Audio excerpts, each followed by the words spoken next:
మీ business ను develop చేసుకోవాలి అనుకుంటున్నారా? మీ పరపతిని పెంచుకోవాలి అనుకుంటున్నారా? అయితే ఓకే టీవీ ద్వారా L band, aston band ad, scrolling ad, ad with voice overs, logo bug, video ads ద్వారా మీ యాడ్స్ ను పబ్లిష్ చేసుకోండి. సంప్రదించవలసిన phone number 8520917933. Welcome to okay TV. నేను మిస్ శ్రావ్య. ఆల్ ఆఫ్ సడన్గా తెరపైకి మళ్ళీ కవిత ఇష్యూ అనేది వచ్చింది. మీరు చూస్తున్నారు, సుమారు 5 గంటల నుంచి, అంటే 5 గంటల నుంచి ఐటీ రైట్స్, కవిత ఇంట్లో ఐటీ ప్లస్ ఈడీ రెండు ఒకేసారి కవిత ఇంట్లో నోటీస్ లేకుండా, ఎటువంటి ఇన్ఫర్మేషన్ లేకుండా కవిత ఇంట్లో రైడ్స్ జరుగుతూ ఉన్నాయి. అయితే గేట్లు కూడా మొత్తం వేసి నిర్బంధించడం జరిగింది. లోపల కవితను విచారిస్తూ ఉన్నారు. ఒక 10-15 రోజుల క్రితము మరి నోటీసులు ఇవ్వడం జరిగింది ఈడీ కవితకు. ఛార్జ్ షీట్ ఫైల్ చేసినాం కవిత పేరు మీద, విచారణకు రావాలి ఢిల్లీకి అని చెప్పి పిలుపునిస్తే, లేదు నేను రాలేను, లోక్సభ ఎన్నికల ప్రచార షెడ్యూల్లో చాలా బిజీగా ఉన్నా, నా పైన కొన్ని బాధ్యతలు ఉన్నాయి, నేను రాలేను అని చెప్పి కవిత రిప్లై ఇవ్వడం జరిగింది. అయితే కావాలనే అలా రిప్లై ఇచ్చింది కవిత అని చెప్పి కూడా బాగా ట్రోల్స్ నడిచినాయి. సో చాలామంది నాయకులు చెప్పిండ్రు. ఎందుకంటే ఇక్కడ కొత్త కాన్సెప్ట్ ఏంది, నువ్వు కొట్టినట్టు చేయి, నేను ఏడ్చినట్టు చేస్తా, నేను ఏడ్చినట్టు చేయి, కొట్టినట్టు చేస్తా. సో రకరకాల అంశాలు అయితే తెరపైకి వస్తూ ఉంది. ఇప్పుడు ఈ లోక్సభ ఎన్నికల టైంలో ప్రతిసారి ఎన్నికలు రావడము, ఎన్నికల టైంలోనే కవిత లిక్కర్ స్కామ్ గురించి మాట్లాడము, లిక్కర్ ఇష్యూ గురించి మాట్లాడము, నోటీసులు పంపడం, మునుగోడు అప్పటి నుంచి స్టార్ట్ అయింది ఈ కథ అంతా కూడా. మళ్ళీ అయిపోయిన తర్వాత మళ్ళీ అసెంబ్లీ ఎన్నికల ముందు అగో కవిత అరెస్ట్, ఇదిగో కవిత అరెస్ట్ అన్నారు. అయితే ఎట్టకేలకు మళ్ళీ ఇప్పుడు లోక్సభ ఎన్నికలు రాగానే మళ్ళీ మొత్తం కూడా ఇష్యూ స్టార్ట్ అయింది. దాదాపుగా 5 గంటల నుంచి కవిత ఇంట్లో జోరుగా ఈడీ ఒకవైపు, ఐటీ బృందం ఒకవైపు మొత్తం కూడా ఎంక్వైరీ చేస్తుంది, కవితను విచారణ చేస్తుంది, మొత్తం ఇల్లంతా కూడా సోదాలు చేస్తూ ఉన్నారు. మరి లోపలికి ఇప్పటికిప్పుడే కేటీఆర్ అండ్ హరీష్ రావు కూడా కవిత ఇంటికి చేరుకోవడం జరిగింది. బీఆర్ఎస్ కార్యకర్తలు అందరూ కూడా గొడవలు చేయడం కూడా మనం చూస్తూ ఉన్నాము. మొత్తం కూడా అందరు గొడవ చేస్తూ ఉన్నారు.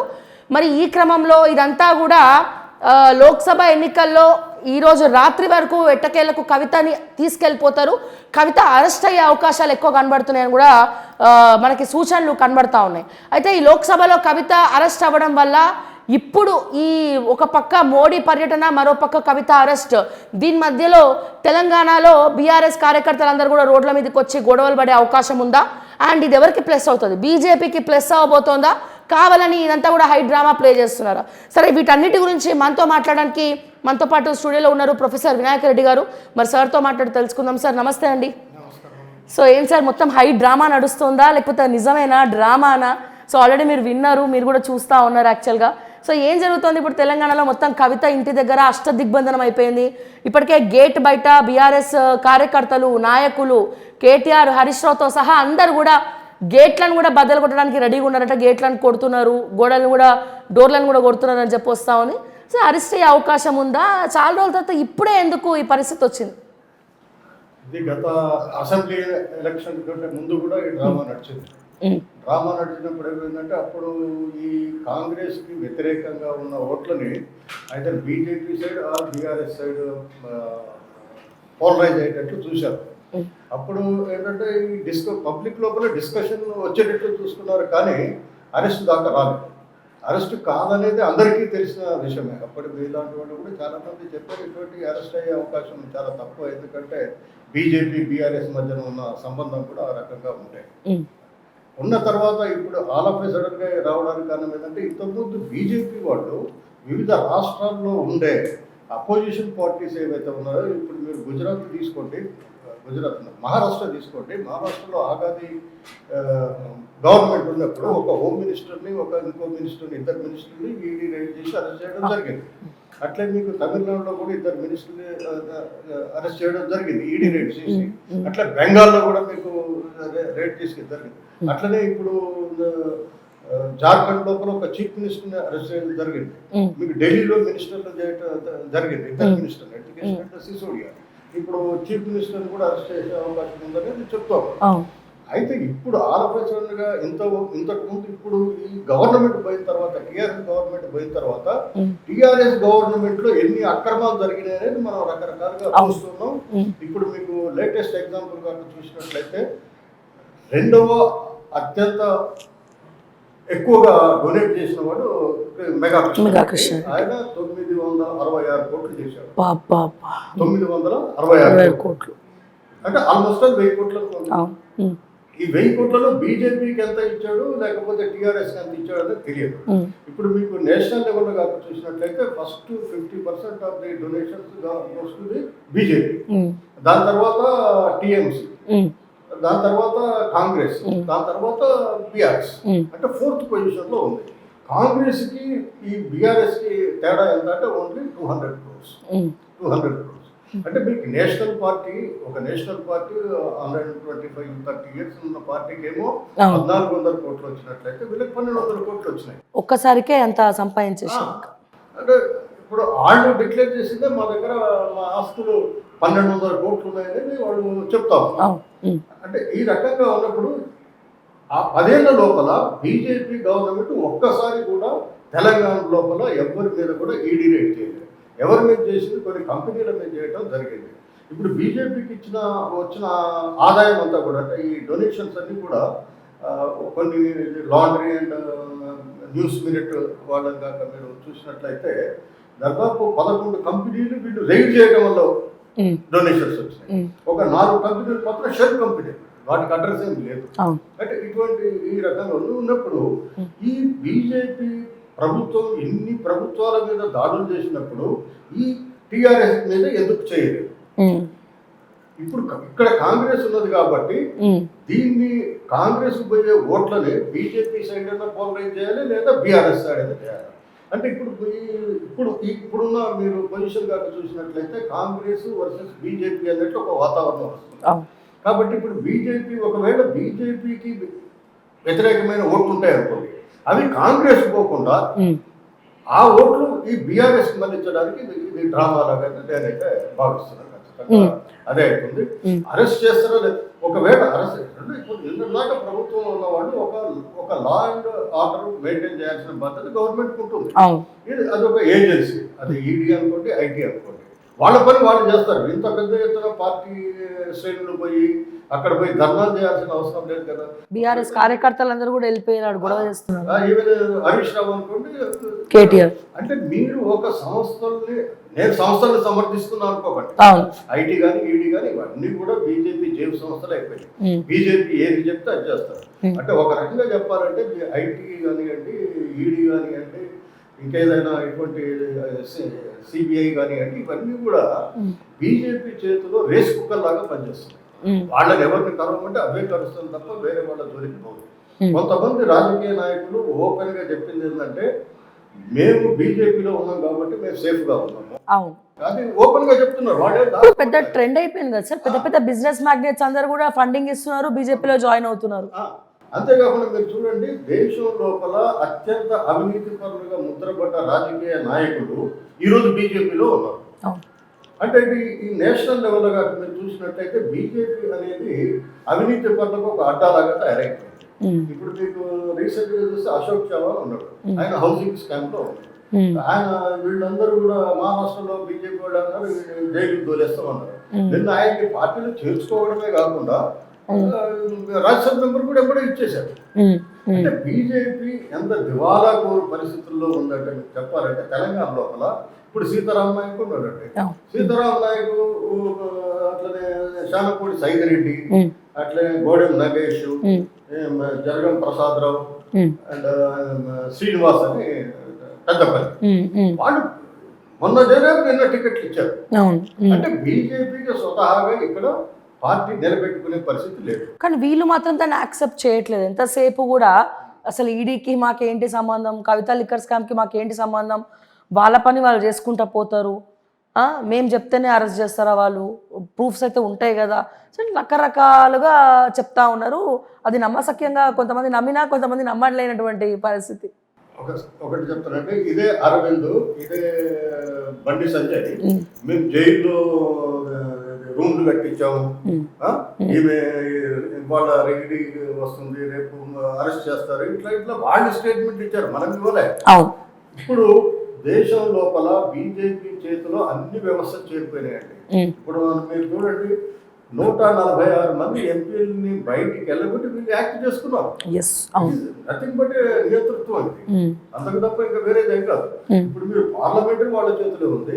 ఎలక్షన్ కమిషన్ ఏదైతే సెలక్షన్ కమిటీ ఉంటుందో సెలక్షన్ కమిటీని కూడా చేంజ్ చేశారు. ఇదివరకు prime minister, chief justice of India and opposition leader ఉంటుండే. ఇప్పుడు చీఫ్ జస్టిస్ తీసేశారు. తీసేసి ప్రైమ్ మినిస్టర్ నామినేట్ చేసి ఒక మినిస్టర్, అంటే వాళ్ళు ఇద్దరు అవుతారు, ఒక అపోజిషన్ అవుతారు, వాళ్ళు ఇద్దరు డెఫినెట్ గా వీళ్ళు చెప్పినట్టే వినాలి వాళ్ళు. అట్లా అవుతుంది.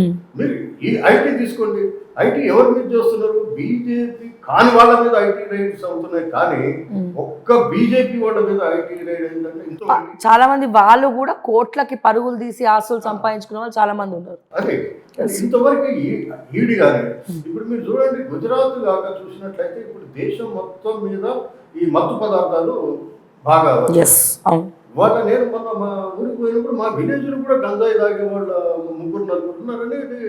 ఎక్కడ సార్, ఏ ఊరు? మా దాచారం, నేడింజర్ల మండలం, హుజూర్నగర్ కాన్స్టిట్యూన్సీ వస్తుంది.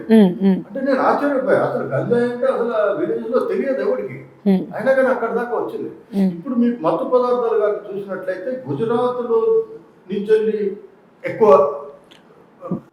డ్రగ్స్, విపరీతంగా డ్రగ్స్. మీరు చూడండి, అది కోర్టులో పేరు ఏదో ఉంది, మొత్తము గుజరాత్ నుంచి దిగుమతి అవుతున్నాయి. ఎక్కువ పట్టుకుంది కూడా గుజరాత్ ఆర్ గోవా. అంటే అదేంటంటే అక్కడే ఎటువంటి రేట్స్ లేవు, అటువంటి ఐటీ రేట్ లేవు, ఏటీ రేట్ లేవు. ఇంకే వీళ్ళు తలుచుకుంటే చేయొచ్చు ఒక్క రోజులో. వాళ్ళు ఓపెన్ గా చెప్తున్నారు ఎవరి మీద రేట్ చేయమంటే, అంటే వీళ్ళు ఏమన్నా బీజేపీలో ఉన్న వాళ్ళందరూ ఏదో సత్యచంద్రుడికి తమ్ముళ్ళలాగా ప్రవర్తిస్తున్నారు. మనకి తెలిసినంత వరకు ఏంటంటే ప్రతి బీజేపీలో ఉండే వాళ్ళందరూ కూడా వ్యాపారస్తులు అక్రమాలు చేయకుండా ఉండలేరు. ఈ రోజు అంబానీ అదాన్ని సాధి పెంచి పోషించింది ఎవరంటే వీళ్ళ బీజేపీ వాళ్ళే కదా. ఇప్పుడు 466% వాళ్ళ ఆస్తులు పెరిగినాయి. సామాన్య మానవుల శాతం 2.8% కూడా పెరగలేదు. ఇవన్నీ కూడా బీజేపీ వాళ్ళు చేసేదే. ఈ రోజు బీజేపీలో ఇప్పుడు అదాని ఉన్నాడు అనుకోండి, అదాని అక్రమాలు చేయకుండానే కోట్ల ఆస్తులు ప్రపంచం లోపల 2 వస్తాయి 3 వస్తాయి చెప్తా ఉంటారు. అన్ని కూడా బీజేపీ చేస్తున్న వ్యవహారాలే తప్ప ఇంకా వేరే లేదు. ఇంకోటి ఏంటంటే గత 65-70 సంవత్సరాల నుంచి ఈ ప్రభుత్వ రంగ సంస్థల్ని పెంచి పోషించి ప్రజల యొక్క డబ్బుతోటి ఈ ప్రభుత్వ రంగ సంస్థలు నిర్మించారు. ప్రభుత్వ రంగ సంస్థల్లో లాభాలు వస్తే ప్రజలకు చెందుతాయి. ఎల్ఐసి అనుకోండి, బిహెచ్ఈఎల్ అనుకోండి, రకరకాల సంస్థలు ఉన్నాయి, నవరత్నాలు ఉన్నాయి, స్టీల్ ఇండస్ట్రీస్ ఉన్నాయి, రకరకాల ఇండస్ట్రీలు. ఇవన్నీ కూడా తన క్రోనీ క్యాపిటలిస్టులకి అమ్మేస్తున్నాడు. ఎంతకు అమ్ముతున్నాడు? రూపాయిది 5 రూపాయలకి అమ్ముతున్నాడు. రూపాయి కాక వాల్యూ ఉన్నట్లయితే ఆయన మీద 5 రూపాయలు. అంటే అదంతా ఎవరిదంటే ప్రజలది. అంటే ప్రజల్ని మోసం చేస్తూ వాళ్ళకి ఇండస్ట్రియలిస్ట్ పెంచుతున్నాడు. ఈ మధ్యన మీకు ఆక్స్ఫామ్ రిపోర్ట్ వచ్చింది. ఆక్స్ఫామ్ రిపోర్ట్ ఏం చెప్తుంది? 1% జనాభా చేతి లోపల 42.5% జాతీయ సంపద వాళ్ళ చేతులు కేంద్రీకరించబడ్డది. ఇంకా మీరు 10% కాక తీసుకున్నట్లయితే, టాప్ 10% ఆఫ్ ది పబ్లిక్ తీసుకున్నట్లయితే, ఇండస్ట్రీని తీసుకున్నట్లయితే 77% జాతీయ సంపద వాళ్ళ చేతుల్లో ఉంది. మీకు 50% కింద నుంచి కాక మీరు 50% చూసినట్లయితే వాళ్ళ జాతీయ సంపద ఎంత అనుకుంటున్నారు? 2.8%. అంటే రోజు రోజుకి ఏమవుతుంది? దేశం లోపల ఆర్థిక అసమానతలు చాలా తీవ్ర స్థాయిలో పెరిగిపోతున్నాయి. అంతేగాని ఇప్పుడు కవిత ఉందనుకోండి, 2014 కంటే ముందు ఏమే ఆస్తులు ఎంత? నథింగ్. ఆమె ఉన్నది 12,000 అపార్ట్మెంట్ లో ఉన్నదండి. 12,000 తోటే ఉన్నది. మీ అందరికి కూడా తెలుసు కదా. ఎక్కడ ఉన్నాడు? నల్లకొండలో 12,000 తోటి 15,000 తోటి ఉన్నాడు. వీళ్ళందరికీ ఇప్పుడు దాదాపు కోట్ల మీద ఆస్తులు వస్తున్నాయి. ఎట్లా వస్తున్నాయి అంటే అక్రమం చేయకుండా కష్టపడ్డామని చెప్తున్నారు కదా. కష్టపడకూడదా అని కూడా చెప్పింది కదా ఇంటర్వ్యూలో. మీరు ఉన్నారండి, 24 గంటలు టీవీల చుట్టూ జనం చుట్టూ తెలంగాణ మొత్తం తిరుగుతున్నారు. మీరు ఎంత సంపాదించగలిగారు? నథింగ్. ఇప్పుడు మీరు పని చేస్తున్నారు ఒక ప్రొడక్ట్, వాళ్ళు ఏ ఉత్పత్తి క్రమంలో పాల్గొన్నారండి? ఏం లేదు. ఏదైనా ఇండస్ట్రీనా లేకపోతే పొలంలో పనిచేసారా? ఎట్లా ఏ వ్యాపారం చేస్తే వీళ్ళకి ఇన్ని కోట్ల డబ్బులు వస్తున్నాయండి? కరెక్ట్. ఇప్పుడు మీరు చూస్తున్నారు కదా తెలంగాణ లోపల ధరణి తెచ్చారు. అవును. ధరణి తెచ్చిన దాంట్లో ఇప్పుడు ధరణి తెచ్చి నిషేధిత భూములు ఏవైతే ఉన్నాయో ఆ నిషేధిత భూములన్నీ కూడా బీఆర్ఎస్ కల్వకుంట్ల కుటుంబం Yes. లేకపోతే వాళ్ళ చుట్టపక్కల Yes. వాళ్ళ దగ్గర అవును. బంధువులకి చెందినవి. అన్ని కూడా మనకు రోజు పేపర్లలో చూస్తున్నాం. అన్ని కూడా అక్రమ ఆస్తి తప్ప. అవును. ఇప్పుడు కవిత అనే ఆమెకి నాకు తెలిసి మేము ఇదే చంద్రశేఖరరావు హైదరాబాద్ ఢిల్లీలో ఒకసారి నేహాధ్యక్ష చేశాం. నేహాధ్యక్ష చేసినప్పుడు మా ఫ్రెండ్ ప్రొఫెసర్ లక్ష్మణ్ అని ఆయన ఉన్నాడు. ఆయన అన్నాడు, రాము నేను టికెట్ పెడుతున్నారా అన్నాడు. ఊరికే అని మేము సరదాగా పోయాం. పోతే ఆ రోజు వీళ్ళకి టికెట్లకు డబ్బులు లేవండి.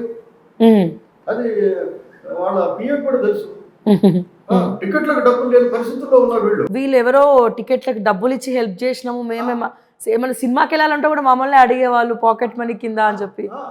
అటువంటి వాళ్ళకి ఇన్ని 10 ఏళ్ల లోపల నువ్వు 100 కోట్లు ఒక నీ ఇల్లు కిరాయి ఇల్లే 300 కోట్లు అవుతుందని అన్నారు. 300 కోట్లు ఎట్లా వచ్చినాయి? బీజేపీ వాళ్ళకి తెలియదా ఇన్ని రోజులు? ఇల్లు 300 కోట్లు లోపల ఇంటీరియర్ డిజైనర్ ఒక్కొక్క రాయి ఒక్కొక్క దేశం నుంచి తెప్పించుకున్నట్టు, ఒక్కొక్క రాష్ట్రం నుంచి. ఇదే రేవంత్ రెడ్డి డ్రోన్ పెట్టి మన కేటీఆర్ ఫామ్ హౌస్ జన్వాడలో. మరి ఇవాళ ఏమంటున్నాడు? ఇవాళ ఏం చేస్తున్నాడు? ఇవాళ మల్లారెడ్డి కొలగొట్టాడండి, సంతోషమే. కానీ అటువంటి ఎన్ని నువ్వు ఐడెంటిఫై చేసి వాటి మీద కొలగొట్టాడని పోతున్నావు. అవును అవును సార్. ఇప్పుడు అంటే ఇదంతా జరుగుతుందని ముందే తెలుసా? కేసీఆర్ అంటే అంత ఈజీగా ఎంపీ టికెట్ అయితే కవిత వదులుకోదు. అట్లాంటిది టికెట్ నిజామాబాద్ నుంచి అనౌన్స్ చేయలేదు సార్. కవితకి పాలిటిక్స్లకు దూరంగా ఉంచిర్రు. తిను జ్యోతిరావు పూలే అని చెప్పింది, మొన్నటిదాకా మహిళా రిజర్వేషన్ అని చెప్పి మళ్ళీ తెర మీదకి తీసుకొచ్చింది. బాజిరెడ్డి గోవర్ధన్కి ఇచ్చిన టికెట్. ఇదంతా ప్లాన్డ్గా అనిపిస్తుందా?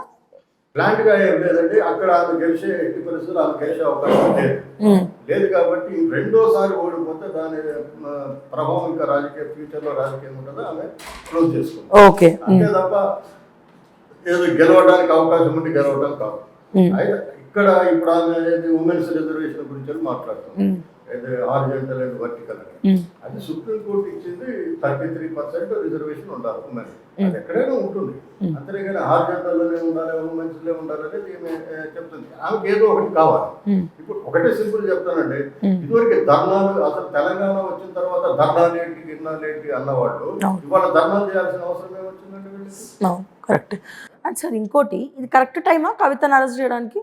లేదండి, ఇది ఈ మధ్యన డ్రామా పక్కా అంటారు.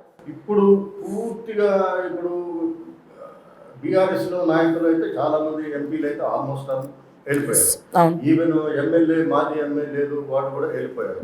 ఇప్పుడు రీసెంట్ గా ఈవెన్ ఆదిలాబాద్ లో ఇంద్రకరణ్ రెడ్డి లాంటి వాళ్ళు, కోనప్ప లాంటి వాళ్ళు కూడా వెళ్ళిపోయారు.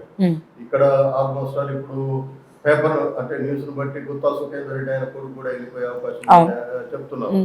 ఇప్పుడు మహబూబ్ నగర్ కూడా చాలా మంది బయటకు వెళ్ళిపోయారు. మన మల్లారెడ్డి కూడా ఇక్కడ ఏదైతే డీకే శివకుమార్ కలిసి వచ్చాడు. ఇప్పుడు మల్లారెడ్డి ఉన్నారంటే మల్లారెడ్డి అల్లుడు. ఇప్పుడు మెదక్ నుంచి 4 ఎమ్మెల్యేలు ఒకేసారి సీఎం ని కలిశారు. అట్లనే మహబూబ్ నగర్ మన రాజేంద్ర నగర్ ప్రకాష్ గౌడ్ కలిశాడు. అట్లా ఇవాళ దానం నాగేందర్ కలిశాడు. అంటే వీళ్ళందరూ కూడా ఇప్పుడు ఆల్రెడీ తెల్ల వెంకట్రావు అయితే వీళ్ళతో కలిసి పనిచేస్తున్నాడు. అంటే ఇప్పుడు మనకి ఈ లెక్కనే దాదాపు 10-12 మంది వాళ్ళ కాంగ్రెస్ టచ్ లోకి వెళ్ళారు. అయితే ఇంకా చాలా మంది కూడా కాంగ్రెస్ టచ్ లో ఉన్నారు అనేది వార్తలు అయితే వస్తున్నాయి. ఈ వార్తలు వస్తున్న పరిస్థితుల్లో ఈయనని కాపాడాలంటే ఇప్పుడు 2 రకాలుగా ఉంటుందండి.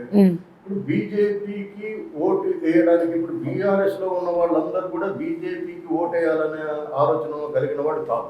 అందువల్ల ఏమవుతుంది, వాళ్ళు కాంగ్రెస్ కి టర్న్ అయినట్లయితే బీజేపీకి కాకుండా బీఆర్ఎస్ కాకుండా పోతుంది. కాబట్టి కొన్ని ఓట్లని బీఆర్ఎస్ కి తరలించాలి అంటే పోలరైజ్ చేయాలి అంటే ఈమెను అరెస్ట్ చేస్తే కేసీఆర్ కి సింపతి వచ్చి వీళ్ళు కొంత ఓట్లని న్యూట్రల్ ఓట్లు కానీ లేకపోతే బీఆర్ఎస్ ఓట్లు వాళ్ళు రిటైన్ చేసుకోవడానికి అవకాశం, ఆ జాలితో కూడా కొంచెం ఒక 2-3 సీట్లు గెలిచే అవకాశం ఉండొచ్చు. కానీ అది నిజంగా అంత వర్కౌట్ అవుతుందా సార్? అంటే జైలుకి వెళ్ళి అరెస్ట్ అయితే ప్రజలు మారిపోతారు, అన్ని మర్చిపోతారు, జాలి దయా చూపిస్తారు, అంత ఈజీగా ఎదుగుతారండి. ఈ ఎందుకు అంటే ఒక్కొక్కసారి సింపతి ఇందిరాగాంధీ ఇది జనతా పార్టీ వాళ్ళు వచ్చిన తర్వాత మన అరెస్ట్ చేయడము, అది చేయడము, దాంతో కొంత ఆమెకి సింపతి పెరగడం అనేది మళ్ళీ ఎలక్షన్ లో గెలవడం జరిగింది. కానీ ఇక్కడికి వచ్చే ఈ సిచ్యువేషన్కి వచ్చే వరకు ఏంటంటే ఈ కేసీఆర్ అండ్ వాళ్ళ ఫ్యామిలీ ఎవరైతే ఉంటారో వాళ్ళందరూ కూడా రాజకీయాలలో ఇన్వాల్వ్ అయ్యారు. ఒక్కడిద్దరు ఇన్వాల్వ్ కావడం కాకుండా అసలు మీరు వీళ్ళు ఎన్ని స్కీములు పెట్టారో ప్రతి స్కీము వెనక ఒక స్కామ్ ఉంది.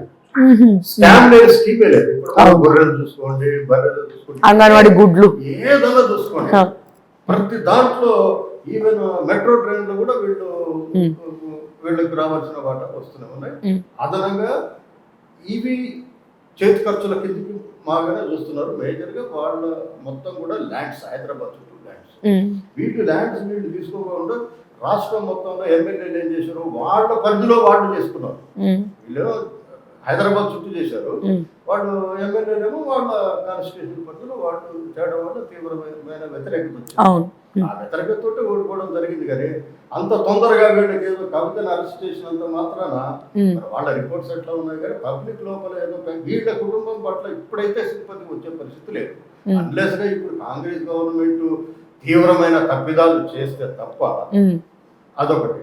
రెండోది ఏంటంటే ఇప్పుడు కాంగ్రెస్ కాక 10-12 కాక ఎంపీలు గెలవలేదు అనుకోండి, గెలవకపోతే మాత్రం బీజేపీ అక్కడ వాళ్ళు అనుకున్నట్టు 370-400 వస్తే మాత్రం ఇక్కడ కాంగ్రెస్ గవర్నమెంట్ కష్టం.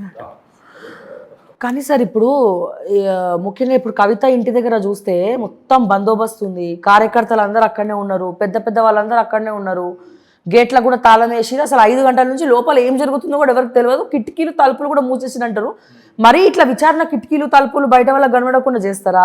అసలు లోపల నిజంగానే విచారణ జరుగుతుందా, లేకపోతే ఏమైనా లేకపోతే ఉట్టిగానే విచారణ జరిగినట్టు యాక్టింగ్ చేద్దామని చెప్పి కూర్చుంటారా? ఇటువంటి డౌట్లన్నీ కూడా వస్తూ ఉన్నాయి యాక్చువల్గా. నాకు తెలియదు. ఎస్, ఆబ్వియస్లీ అది తెలియదు. కానీ జనరల్ గా ఈడీ వాళ్ళు కానీ ఐటీ వాళ్ళు కానీ చేసినప్పుడు ఏం చేస్తారంటే వాళ్ళు లోపల పోయినాక ఇంటి వాళ్ళని మాత్రమే ఉంచి వాళ్ళు చేస్తుంటారు. వాళ్ళు బయట నుంచి లేచి ఎవరు రానిరు. అది సాధారణంగా జరిగే ప్రక్రియ మనకు తెలిసి. మరి ఈమె కేసులో ప్రత్యేకంగా ఎందుకంటే అది పెద్ద ప్యాలెస్. ఆ ప్యాలెస్ లో ఏముందో మనకి ఆ ప్యాలెస్ లో ఎవరెవరు ఉంటారో కూడా తెలియదు. ఆమె ఒకసారి మాట్లాడుతూ అసలు నాకు ఫోనే లేదు అన్నది. అవును, నేను మరి మీరు ఫోన్ ఎట్లా చేస్తారంటే నేను పని మనిషితో మా మర్దలతో తీసుకొని చేస్తాను తప్ప నాకు ఫోనే లేదని చెప్పింది. అవును, మళ్ళీ తర్వాత ఢిల్లీ పోయి ఇవన్నీ ఫోన్ పబ్లిసిటీ తీసుకున్నది.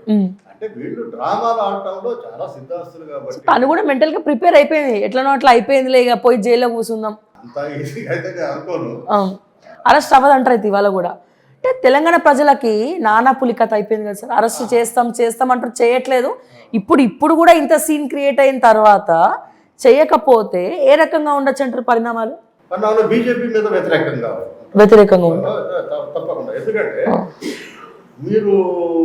మీకు తెలియని విషయాలు కాదు, ఎస్పెషల్లీ అరవింద్ అండ్ బండి సంజయ్ విపరీతంగా వీళ్ళ కుటుంబం మీద విపరీతంగా మాట్లాడారు, యువ మీద మాట్లాడారు.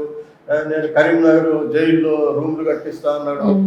ఈయన అరవింద్ కూడా రకరకాలైన చాలా తీవ్ర పదజాలంతో కూడా మాట్లాడారు. మాట్లాడిన తర్వాత ఇప్పుడేమంటారు అంటే ఎప్పుడైతే ఈ కాంగ్రెస్ అంటే అప్పుడేమనుకున్నారంటే బీఆర్ఎస్ వర్సెస్ బీజేపీ అవుతుంది, కాంగ్రెస్ ఫీల్డ్ లో లేదనేది ఒక వాతావరణం క్రియేట్ అయింది. కానీ రాను ఏమైతుందంటే వీళ్ళిద్దరి మధ్యన ఎప్పుడైతే నెక్సెస్ స్టార్ట్ అయిందో జనంలో ఆలోచన బీఆర్ఎస్ బీజేపీ ఒకటైనప్పుడు మనం వీళ్ళకి ఎన్ని కోట్లు వేయాలని కాంగ్రెస్ అట్లానే సోషల్ ఆర్గనైజేషన్స్ కానివ్వండి, ఇటువంటి ఇలాంటి యూట్యూబర్స్ కానివ్వండి, రకరకాల వాస్తవాన్ని ప్రజల ముందుకు తీసుకురావడం జరిగింది. సివిల్ సొసైటీ వాళ్ళు, స్టూడెంట్స్, రకరకాల ఉద్యమకారుల పేరు మీద రకరకాలుగా రావడం. ఎవరికి ఏంటంటే వీళ్ళిద్దరికి వ్యతిరేకంగా వాతావరణం స్టార్ట్ అయిపోయి కాంగ్రెస్ అనుకూలంగా పారి. అప్పుడు ఈ బీజేపీ వాళ్ళు ఏం చేశారు, ఎప్పుడైతే కాంగ్రెస్ కు అనుకూలంగా పరిస్థితులు మారుతున్నాయని తెలిసిన తర్వాత ఈ బీఆర్ఎస్ మాకెట్లా మేము గెలిచే అవకాశం లేదు కాబట్టి బీఆర్ఎస్ బూస్టింగ్ ఇవ్వడానికి ఈ మీరు చూడండి మన వీళ్ళు ప్రైమ్ మినిస్టర్, హోమ్ మినిస్టర్, రకరకాల మినిస్టర్లు వచ్చి కాంగ్రెస్ మీద అటాక్ చేయడం జరిగింది తప్ప బీఆర్ఎస్ మీద పెద్దగా ఓటు చేయలేదు. అంతేకాకుండా ఇప్పుడు ఈ మెగా కృష్ణారెడ్డి ఎపిసోడ్ కాక మీరు చూసినట్లయితే అనుకుంటే దాంట్లో బీజేపీ వాళ్ళకి కూడా ఎక్కువగా ఇచ్చుంటాం. అన్ని పార్టీస్కి ఇచ్చాడు ఆయన. అన్ని పార్టీల కంటే వాళ్ళకి మేజర్ షేర్ 50% ఇస్తాడు, ఈయనకు 40% ఇచ్చాడు, 10% వేరే వాళ్ళకి ఇచ్చుంటాడు. అయితే ఇప్పుడు మెగా కృష్ణారెడ్డి నుండి ఇప్పుడు వెల్జే శ్రీరామ్ ఒకసారి ఈ మధ్యన ఇక్కడ ఒక ప్రెజెంటేషన్ చేశారు. ఆయన ఈ వాటర్ సలహాదారు సెంట్రల్ మినిస్ట్రీకి వాటర్ కమిషన్లో సంథింగ్ ఏదో ఉంది. మొత్తానికైతే ఒక మినిస్ట్రీ ర్యాంక్లో ఉన్నాడు. ఆయన ఇక్కడికి వచ్చి ప్రజెంటేషన్ చేశాడు. ఈ కాళేశ్వరానికి అసలు సెంట్రల్ వాటర్ కమిషన్ పర్మిషనే లేదు అని చెప్తున్నాడు. ఆయన డిజైన్లకు పర్మిషన్ లేదు, దేనికి పర్మిషన్ లేదు అంటున్నాడు. ఈజ్ మరి అఫీషియల్ మ్యాన్, మామూలు ఏం కాదు, మామూలు ఏం కాదు. మరి అటువంటి ఇప్పుడు నమ్మాల్సి వస్తుంది. BJP prime minister, home minister ఇక్కడికి వస్తారు, వచ్చి కాళేశ్వరం అనేది బీఆర్ఎస్కి ఏటీఎం అని చెప్తారు. కానీ వాళ్ళు చర్యలు తీసుకోలేదు. అన్ని రాష్ట్రాలలో మినిస్టర్స్ మీద చర్యలు తీసుకున్న వాళ్ళు ఇక్కడ ఎందుకు చర్యలు తీసుకోలేదు? బీఆర్ఎస్ బీజేపీకి మధ్యన మాకు సంబంధం లేదని చెప్పినప్పుడు ఇతర రాష్ట్రాల్లో ఉండే మినిస్టర్లోనే చీఫ్ మినిస్టర్లను మీరు అరెస్ట్ ఈడీ చేసి రైడ్ చేసి అరెస్ట్ చేసి జైల్లో పెట్టినప్పుడు ఇక్కడ ఎందుకు చేయలేదు?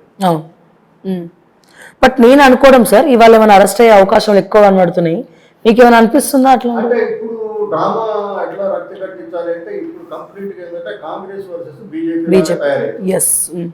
అయితే జనంలో జనరల్ గా తెలంగాణ లోపల బీజేపీకి అనుకూలమైన పరిస్థితి లేదు. ఏదైనా గెలిచి ఒకటి రెండు అట్లా గెలవచ్చు, కానీ అనుకూలమైన పరిస్థితి లేకపోయినప్పుడు ఏం చేస్తుంది, ఇంకా కాంగ్రెస్కి ఎక్కువ ఓట్లు పోయే ప్రమాదం ఉందా అనేది వాళ్ళ ఇంటెలిజెన్స్ రిపోర్ట్స్ ఏమన్నట్టు. అయితే దాంట్లో బీఆర్ఎస్ ఓట్లు బీఆర్ఎస్కి రిటైన్ చేయాలి అంటే కాంగ్రెస్కి పోకుండా బీజేపీకి రాని ఓట్లకి ఇప్పుడు బీఆర్ఎస్ డిసెబిలైజ్ అందనుకోండి, ఈ ఓట్లు ఎటైనా పోవాలి కదా. ఒకవేళ బీజేపీకి రాకుండా ఓట్లు ఉండి కాంగ్రెస్ పోతే ఇంకా ప్రమాదం కదా. అటువంటి వల్ల ఏమని కాక అరెస్ట్ చేస్తే వీళ్ళకి ఏమైనా సింపతి పెరిగి వీళ్ళకి ఓట్లు రావడానికి అవకాశం ఉంటుందని ఒక స్ట్రాటజీ అయితే ఉండొచ్చు. కానీ మన గత 2 నెలల నుంచి వీళ్ళకి చూసినట్లయితే గత 10 సంవత్సరాలలో బీజేపీ దేశాన్ని ఎంత ధ్వంసం చేసిందో ఆర్థికంగా ఈ రాష్ట్రం లోపల మన టిఆర్ఎస్ కూడా ఇప్పుడు టిఆర్ఎస్ అప్పుడు మేము 2016 చెప్తూ ఉన్నాం అప్పులు పెరుగుతున్నాయి కానీ యాక్చువల్ గా మేము అంటే కూడా అసలు కాంగ్రెస్ వాళ్ళకి కూడా సోయి లేదంటే వాడు ఎంత అప్పు చేస్తున్నది కూడా సోయి లేదు. వీడు ఇప్పుడు ఏదో అధికారంలోకి వచ్చినాక వాడి రాసిచ్చింది మాట్లాడుతున్నారు అంతేగాని అంతకుముందు ఎవరు కాంగ్రెస్ వాడు ఎవరు మాట్లాడుతున్నారు, జనం మాట్లాడారు, మనం మాట్లాడారు. ఇప్పుడు దేశంలో కూడా చూసినట్లయితే గత 10 సంవత్సరాల కింద దేశం మొత్తం అప్పు 55 లక్షల కోట్లు. ఇప్పుడు ఈ మోడీ వచ్చిన తర్వాత ఎన్ని లక్షల కోట్లు అవుతుంది? 1,15 లక్షల కోట్లు. 1,15 1,15 లక్షల కోట్లు. అది రికార్డ్ అండి, అది మనం ఏదో మ్యానిపులేట్ చేసి వ్యవహారం కాదు. అంటే ఇప్పుడు ఆల్మోస్ట్ అంటే మన జనాభా దేశ జనాభా చూసినట్లయితే 1,42 లక్షల కోట్లు, 1,42.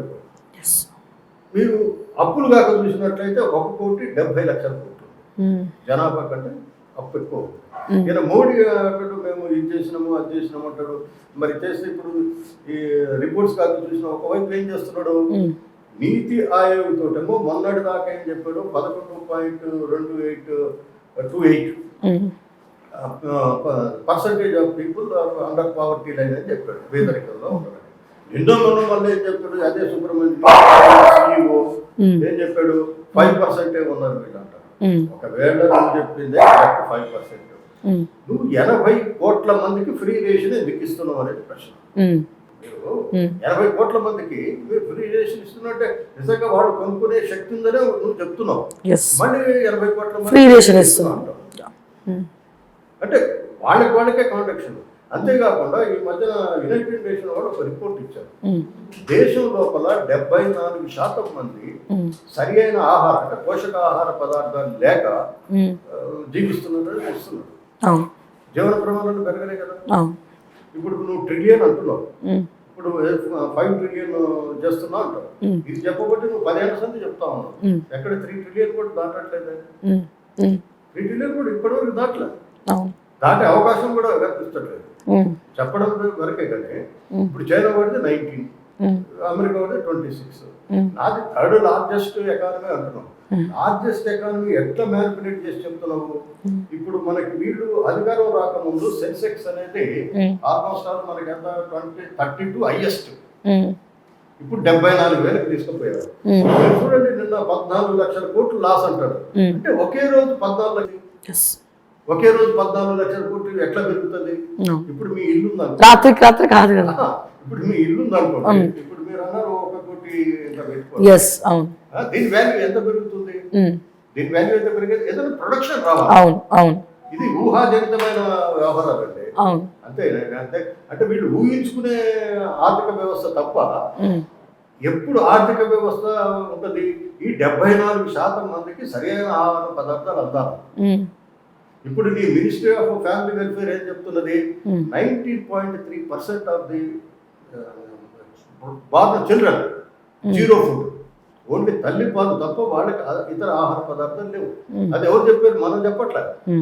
ఈ మినిస్ట్రీ ఆఫ్ ఫ్యామిలీ వెల్ఫేర్ వాళ్ళు రికార్డ్ చేసిన చెప్తున్నారు. ఈ రకంగా నువ్వు పెట్టుకొని దేశం పెరిగిపోతుంది, లేకపోతే 5 ట్రిలియన్ ఎకానమీ అవుతుంది, లేకపోతే థర్డ్ ఎకానమీ అవుతుంది ప్రపంచం లోపల, లేకపోతే విశ్వగురు అంటారు. విశ్వగురు అనేది అంటే నియంతృత్వం ఉందని, వెరైటీ ఆఫ్ డెమోక్రసీ వాళ్ళు చెప్తా ఉన్నారు. వాళ్ళు చాలా స్పష్టంగా చెప్తున్నారు. ఎట్లా ఇప్పుడు మీరు చూడండి, ఫాసిజానికి కావాల్సిన అన్ని క్యారెక్టర్స్ ఉన్నాయి వీళ్ళ దగ్గర. ఇప్పుడు పార్లమెంట్ వీళ్ళ కంట్రోల్లో ఉంది, న్యాయ వ్యవస్థ వీళ్ళ కంట్రోల్ ఉంది. ఎప్పుడో కొద్దిగా అప్పుడెప్పుడు మనకు కొన్ని వాళ్ళు ఇచ్చే తీర్పులు కొద్దిగా అనుకూలంగా ఉంటాయి, కానీ మెజారిటీ ఉంటుంది. మీరు కనకట అభిజిత్ బెనర్జీ చూడండి, వాడు టీఎంసీకి ప్రతిదీ వ్యతిరేకంగా ఇచ్చాడు. ఇచ్చి జాయిన్ అయి రిజైన్ చేసిన తెల్లారి బీజేపీలో జాయిన్ అయ్యాడు. అంటే వాడు ఎంపీ ఎమ్మెల్యే అవుతాడు. వాడు ఓపెన్గా చెప్తున్నాడు, అతను నేను బీజేపీతో టచ్ లో ఉన్నా, బీజేపీ నాతో టచ్ లో ఉందని చెప్తున్నాడు. ఇప్పుడు అట్లా సుప్రీంకోర్టు గగోయి చూడండి, రామాయణం అన్ని జడ్జిమెంట్ ఇచ్చాడు. జడ్జెస్ ని కూడా మేనేజ్ చేస్తున్నారు. ఆఖరికి ఈ వ్యవస్థ ఇంకా కొద్ది రోజులు పోతే ఎట్లా తయారవుతుందంటే, ఈసారి కాక సత్యపాల్ మాలిక్ వాళ్ళ బీజేపీ గవర్నరే కదా, ఆయన ఏం చెప్పాడంటే ఈసారి కాక మీకు మోడీ కాక గెలిస్తే ఈ దేశంలో ప్రజాస్వామ్యం ఉండదు, ఎలక్షన్స్ ఉండదు. ఎలక్షన్స్ ఎట్లా ఉంటాయి? రష్యాలో ఎట్లా ఉన్నాయండి ఎలక్షన్స్, అట్లే బంగ్లాదేశ్ లో ఎట్లా ఉన్నాయి, ఇట్లా మనకు ఎగ్జాంపుల్స్ ఉన్నాయి కదా, అట్లే ఉంటాయి ఎలక్షన్స్ తప్ప. ఇంకా ఆల్రెడీ ఇప్పుడు జమిలీ ఎలక్షన్స్ అంటున్నారు. వచ్చే ఎలక్షన్ నుంచి ఒక దేశం ఒక ఎలక్షన్ ఒక టైటిల్ తీసుకొని, దానివల్ల కాంగ్రెస్ కూడా ఒక స్టేట్మెంట్ ఇచ్చింది, ఇంకా ఎలక్షన్ కూడా ఎందుకు, అది కూడా అవసరం లేదు అన్నట్టుగా. అదేనంటే ఇప్పుడు one state one India one nation one election అంటారు. రామ్నాథ్ కోవింద్ వేసాడు. రామ్నాథ్ కోవింద్ వాళ్ళ మనిషి, ఏది రాసి ఏమంటే ఆయన పాపం చూసిండో లేదో నాకు తెలియదు. వాళ్ళు ఏదో రాసిస్తే ఈయన సంతకం పెట్టి ప్రెసిడెంట్కి ఏమంటే కూడా ఇచ్చే బాగుంటాయి. ఇట్లా వ్యవస్థలన్నీ కూడా వాళ్ళు ఐటీ చూసుకోండి, ఈడీ చూసుకోండి, సిబిఐ తీసుకోండి, పార్లమెంట్ తీసుకోండి, జ్యుడిషియరీ తీసుకోండి, అన్ని వ్యవస్థలు కూడా వాళ్ళ చేతుల్లో బందీ అయిపోయినాయి. వాళ్ళు ఏం చెప్తే నడుస్తూ ఉంది. అంటే ఇది నియంతృత్వానికి పర్ఫెక్ట్ గా వీళ్ళు ఎదుగుతుంది. పార్టీలో కూడా చూడండి, ఇప్పుడు మోడీ గ్యారెంటీ అని ఇస్తున్నారు, బీజేపీ ప్రభుత్వం గ్యారెంటీ కాదు, లేకపోతే కేంద్ర ప్రభుత్వం గ్యారెంటీ కాదు, మోడీ గ్యారెంటీ అంటున్నారు. మోడీ తప్ప అంటే ఒక వ్యక్తిని దగ్గర పవర్ కేంద్రీకరించబడుతుంది అంటే అది నేతృత్వానికి దారి అట్టండి. ఒకసారి ఇందిరాగాంధీ విషయంలో కూడా డీకే బాబా ఏమన్నాడు, ఇందిరైన ఇండియా ఇందిరా అంటే చాలా తీవ్రంగా వ్యతిరేకించారు. ఇప్పుడు వీడు మా దేవుడు అంటున్నాడు. అంటే వీళ్ళు ఏమంటున్నారు, ఇప్పుడు రాముడు కూడా మా పార్టీ సభ్యుడు అని చెప్పే పరిస్థితికి వచ్చారంటే బండి సంజయ్ అంటున్నాడు, రాముడు మా దేవుడు అని. అంటే వాడికి ఒక్కరికి అందరికి దేవుడు చిన్నప్పటి నుంచి చూస్తున్నాము. సంవత్సరము ఏప్రిల్లో ఎప్పుడు వస్తుంటది రామనవమి, శ్రీరామనవమి ప్రతి విలేజ్ లో చేస్తారు. వీడు చెప్తే చేస్తలేరు కదా, ఇక బండి సంజయ్ ఇంకోటి చేస్తలేరు కదా. అంటే ఆఖరికి బీజేపీ వాళ్ళు ఏంటంటే అసలు అప్పుడు కూడా మాకు బీజేపీ ఉంది, బీజేపీలో ఆయన అధ్యక్షుడు అని కూడా చెప్పిన ఆశ్చర్యం లేదు. ఆ స్థాయి వేరు. ఒకసారి ఇండియన్ సైన్స్ కాంగ్రెస్ అనేది very prestigious, all over world వస్తారు సైంటిస్టులు, చాలా పెద్ద ఇది. దాంట్లో ఈ బీజేపీ వాళ్ళు మాట్లాడుతూ, ప్రైమ్ మినిస్టర్ మాట్లాడుతూ ప్లాస్టిక్ సర్జరీ వెనకట్నే ఉంది, శివపార్వతులు చేస్తే ఏనుగు తలం చేస్తే ప్లాస్టిక్ సర్జరీ చేసినాడు. అవును. ఇంకో బీజేపీ వాడు మాట్లాడతాడు, వాడేం మాట్లాడతాడు, ఐవీఎఫ్ అంటే ఇది ఇప్పుడు కుంతి 100 మందికి అన్నది కదా, ఐవీఎఫ్ అంటే ఉందంటాడు. అంటే వాడు అంటాడు సీతను ఎత్తుకుపోయినప్పుడు విమానం అదే అప్పుడు మనోడే కనిపెట్టింది అంటాడు. ఇవాళ ప్రైమ్ మినిస్టర్ ఏమంటాడు, ఏదో గుళ్ళోకి పోయి స్కర్ట్స్ అప్పుడే ఉన్నాయి అంటాడు. ఏదో గుడి అండి, నాకు వచ్చిన పేపర్ ఓకే. ఈ స్కర్ట్ అంటే మోడర్న్ అనేది వెనకాల నుంచే ఉంది. అక్కడే ఉందని వాడు చెప్తా ఉన్నాడు. ఏం చెప్తాం బీజేపీ వాళ్ళకి. బీజేపీ నిన్న మొన్న వాడు రాకేష్ రెడ్డి వాడు ఏం మాట్లాడతాడండి, వాడు ఎమ్మెల్యే ఒక బాధ్యుడు, వాడేం మాట్లాడుతుంది ఈ దేశంలో ముస్లింస్ ఎవరు ఉండొద్దు అంటాడు. అంటే వీళ్ళు 80-20 సిద్ధాంతం చెప్తారు. వీళ్ళు చేసే అక్రమాలు అన్ని కూడా 80% మంది సఫర్. అంటే కేవలం ఎవరైతే మన ఈ మతోన్మాదం లేపుతున్నారు అంటే ముస్లిమ్స్ మన హిందువుల్ని కన్వర్ట్ చేస్తున్నారు, క్రిస్టియన్స్ హిందువుల్ని కన్వర్ట్ చేస్తున్నారు, వాళ్ళే మా టార్గెట్ అని చెప్తా ఉన్నారు. మరొక పక్క ఒకటి చెప్తానంటే, ఇప్పుడు ఈ దేశంలో ఇప్పుడు కాదు మొదటి నుంచి కూడా విభిన్న జాతులు, విభిన్న మతాలు, విభిన్న కులాలు అందరూ కూడా సామరస్యంగానే ఉన్నారు. కాకపోతే ఫండమెంటలిజం అనేది ముస్లిమ్స్లో ఉంటారు, క్రిస్టియన్లు ఉంటారు, హిందువుల్లో ఉంటారు. ఫండమెంటలిస్ట్ని ట్యాకిల్ చేయడానికి ఒక రాజ్యాంగం ఉంది. రాజ్యాంగ పరిధి దాటి ఎవడు, అది హిందువు అయినా, ముస్లిం అయినా, క్రిస్టియన్ అయినా పని చేయొచ్చు, వాళ్ళని శిక్షించవచ్చు. అంతనే కానీ మేము 80 మీరు 20 కాబట్టి వీళ్ళ జిఎస్టీ ఉందండి. ఇప్పుడు వీళ్ళ ఒక విషయం చెప్తాను మీకు. మొన్న బడ్జెట్ ప్రవేశపెట్టారు. బడ్జెట్ ఏం పెట్టారు, 28% బారోయి అప్పులు తెస్తున్నారు. ఇంకోటి GST 19%, income tax 18%, corporate tax 17%. అంటే మీరు 28 ప్రజల మీద భారమే కదా. జిఎస్టీ అంటే ఈవెన్ మీరు కార్నర్ ఆఫ్ మీరు ఎక్కడ ఆదివాసీ ప్రాంతం వీడిగా ఉన్నా కానీ జిఎస్టీ పడుతుంది. అంటే 80% హిందువుల మీద జిఎస్టీ పడుతుంది కదా. ఇన్కమ్ ట్యాక్స్ ఎవరు కడుతున్నారంటే 1.6 టోటల్గా మొత్తం జనాభా. 1.6 అంటే ఏంటి, మీరు టాప్ 0.6 చేసిన కథ 1% అయితే మనలాంటి వాళ్ళమే కదా మెజారిటీ. అంటే హిందువులు ఈ ట్యాక్స్ అంతా హిందువుల మీద పడుతుందా, హిందువులు సఫర్ అవుతలేరు. అంటే మీరు యాంటీ హిందువులు యాక్చువల్గా. నిజంగా హిందువుల బాగులు కోరేవాడైతే ఇన్ని ట్యాక్స్లు వేయాల్సిన పని లేదు కదా. అంతేకాకుండా కార్పొరేట్ ట్యాక్స్ ఏం చేసిన వాళ్ళు 17% ఓన్లీ. అంటే ఈ మూడు కలిపితే 65% గవర్నమెంట్కి వచ్చే రెవెన్యూ భారము అంతా కూడా 65% పబ్లిక్ నుంచి వసూలు చేస్తున్నావు. ఒక 17% నువ్వు కార్పొరేట్ నుంచి చేస్తున్నావు. ఒకవైపు మీరు చెప్పేది ఏంటి, ఈ కార్పొరేట్ శక్తులే సంపద సృష్టికర్తలు అంటున్నావు. అంటే మరి కార్మికులు పోయారు, కర్షకులు పోయారు, వివిధ రంగంలో పనిచేసి ఉత్పత్తి చేసి వాళ్ళందరూ పరిగణలోకి తీసుకోవట్లేదు. అంటే బ్యాంకులలో లోన్లు తీసుకొని ఎవరికైతే సొంతంగా ఆస్తులు లేవు కదా, బ్యాంకులలో లోన్ తీసుకున్నారు. బ్యాంకులు ఎక్కడి నుంచి వచ్చినాయి, ప్రజలు సేవింగ్ చేస్తే బ్యాంకులు సర్వైవ్ అవుతుంది. అంటే ప్రజల డబ్బు తీసుకుపోయి వాడు ఫ్యాక్టరీ పెట్టి మళ్ళీ ఆ ఫ్యాక్టరీ కూడా మళ్ళీ ప్రకృతి వనరుల్ని వాళ్ళకి అప్పచెప్పి చేసి వాడికి ఇష్టం వచ్చిన ధరలు పెట్టుకొని వాడు సంపాదించుకుంటాడు. వాళ్ళకి ట్యాక్స్ తగ్గిస్తాం, ప్రజలకేమో ధరలు పెంచుతాం. ఇవాళ రైస్ ఎంత ఉందండి, ఇవాళ 70 రూపాయలు 80 రూపాయలు ఉంది. ఒకవేళ మంచి రైస్ తినదలుచుకున్నాం. ఇప్పుడు ట్రైన్లు ఉన్నాయనుకోండి. ఇప్పుడు మీరు చూడండి, మనం సికింద్రాబాద్ స్టేషన్ కాక మీరు గమనించినట్లయితే సామాన్య మానవులు ప్రయాణించే రైలు లోపల కనీసం కూర్చునే పరిస్థితి ఉండదు. కూర్చునే పరిస్థితి ఉండదండి. ఒకళ్ళ మీద ఒకళ్ళు కూర్చుంటారు. మీరు సాయంత్రం ఎప్పుడైనా పోయి చూస్తే తెలుస్తుంది. ఇప్పుడు వందే భారత్ రైలు వేస్తున్నాడు. ఎవరి కోసం వేస్తున్నాడు? ఎవరో డబ్బులు ఉన్నవాడి కోసం వేస్తున్నాడు. సామాన్య ప్రజల 80% సామాన్య ప్రజలు ఉన్నారు ఈ దేశంలో. 80% ప్రజలకు పరిస్థితి నీకు పట్టదు. వాళ్ళ జీవన ప్రమాణాలు తెలియదు. 74% మంది ఆహార పదార్థాలు ఏంటో తెలియదు. 19% పిల్లలకు ఆహారం, కనీసం ఆహారం లేదు, జీరో ఫుడ్. వాటి మీద కాన్సన్ట్రేషన్ పనిచేయాల్సింది పోయి కేవలం రాముడు, దేవుడు, భక్తుడు ఎవరు అందరికి ఉంటారండి. భక్తి అనేది అందరికి ఉంటుంది. ఒకడు వెంకటేశ్వరుడు అంటే, ఒకడు రాముడు అంటే, అల్లా అంటాడు, ఒకడు రకరకాలుగా ఉంటారు.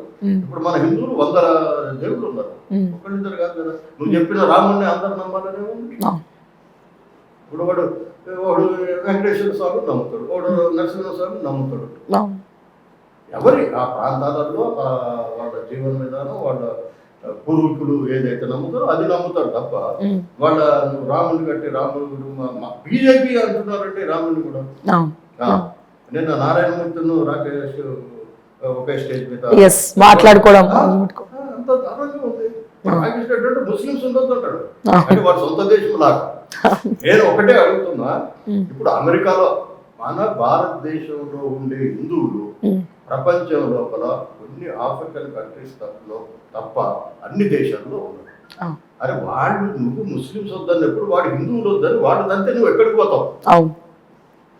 వాళ్ళ బిజినెస్ లో కూడా ఉన్నాయి అమెరికా లాంటి దేశాల్లో, వీళ్ళ బిజినెస్ కూడా అక్కడ బిజినెస్. ఎస్, అవును అవును. బీజేపీ వాడికి ఏమున్నాయి బిజినెస్, మనకు కాదు.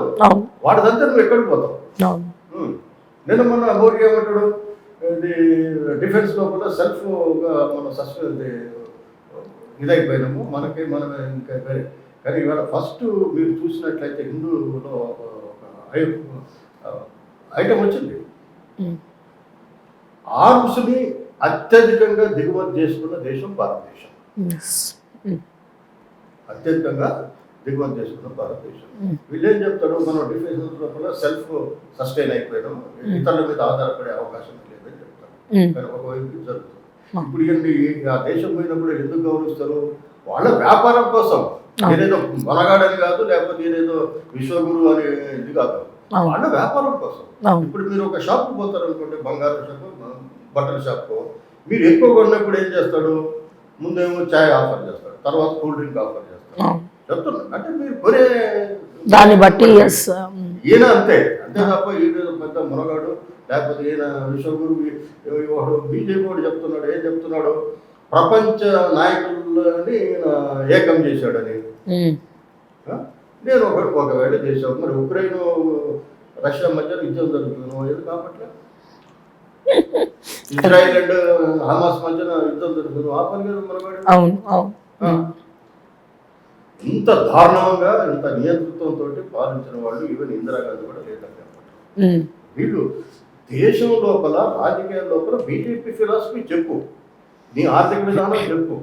ఇంతవరకు నేను 10 ఏళ్లలో ఏం చేసినా అని చెప్పట్లా. ఇప్పుడు ఏం చెప్తున్నాడు, నాకు 370 ఇవ్వండి, ఎన్డీఏకి 400 సీట్లు ఇవ్వండి, మేము రాజ్యాంగాన్ని మారుస్తాం. రాజ్యాంగాన్ని ఏమని మారుస్తావు? హిందూ దేశంగా మారుస్తావు. హిందూ దేశంగా మార్చి ఇక్కడ ముస్లిం, అరే నిన్న మనం అబుదాబిలో నువ్వు గుడి ఓపెన్ చేసి వచ్చావు కదా. ఇప్పుడు వీళ్ళు చేసేది ఏంటంటే ప్రతి గుడి కింద ముస్లిం మసీద్ కింద ఏదో పెట్టడం, దాన్ని ఏదో ఆర్కియాలజీ వాళ్ళు కనుక్కునేట్టు దానికి ఏదో గుడి కట్టడం, ఇది వీళ్ళు చేసే పనులు. లేకపోతే అహ్మదాబాద్ ఉంటే అహల్యా నగర్ పెట్టడం, ఇప్పుడు మన కరెక్ట్ లక్నో ఏదో పెట్టారు, కానీ పేరు మారుస్తుంది. ఇది తప్ప ఇంకా బీజేపీ వాళ్ళు చేసింది ఇక్కడ. అవును సార్, అలా దారుణంగా ఉంది పరిస్థితి. సార్ ఒకసారి మనము ఈ టాపిక్ మీద మనము జడ్సన్ సార్ని కూడా ఒకసారి లైన్లో తీసుకుందాం, కవిత అరెస్ట్ గురించి. ఇప్పుడే అందిన వార్త సార్, కవితను అరెస్ట్ చేయబోతున్నారు. ఒక కేటీఆర్కి మధ్యలో అండ్ ఒక ఇన్వెస్టిగేటివ్ ఆఫీసర్ మధ్యలో వాగ్వాదం జరుగుతుంది.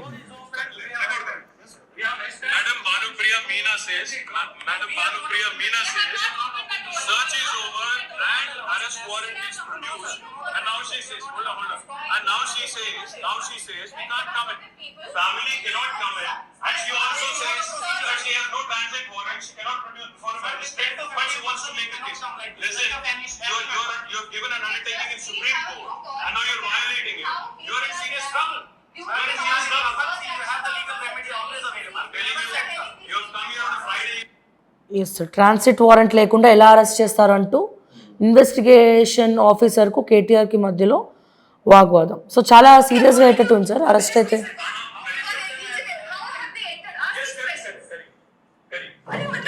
అంటే అసలు వీళ్ళు వెళ్ళొచ్చా సార్ లోపలికి ఇన్వెస్టిగేట్ అవుతున్నప్పుడు?